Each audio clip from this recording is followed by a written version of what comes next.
Briser les préjugés de la société envers les femmes, c'est déconstruire le mythe.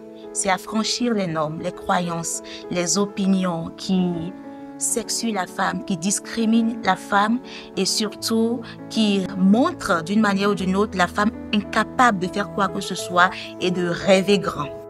De façon générale, je trouve que c'est triste de se faire une première idée sur une personne et de s'y accrocher sans se questionner sur la réalité, sans chercher à connaître les aspirations de cette personne, ses valeurs, ses combats.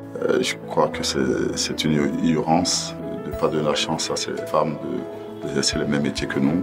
Elles sont capables parfois même de surpasser, de nous dépasser dans l'exercice des fonctions. C'est assez révoltant parce que malgré les efforts qui sont consentis par les personnes, les communautés et les organisations, le message d'équité, de soutien et de respect de la femme semble ne pas passer. Il y a un gros travail personnel à faire.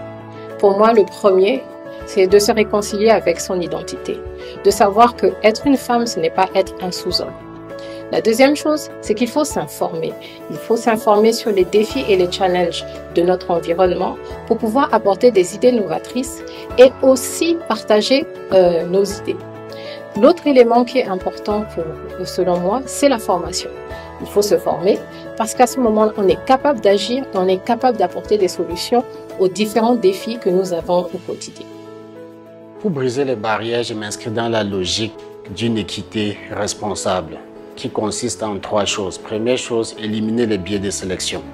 C'est-à-dire, d'entrée de jeu, on doit pouvoir prendre des décisions courageuses pour donner les choix, les mêmes chances à tout le monde à l'entrée. La deuxième chose, c'est encourager la diversité. Moi, je pense que c'est dans la diversité qu'on a de la contradiction et ce n'est que dans la contradiction qu'on peut tirer le meilleur. Et la troisième chose, c'est vraiment le développement.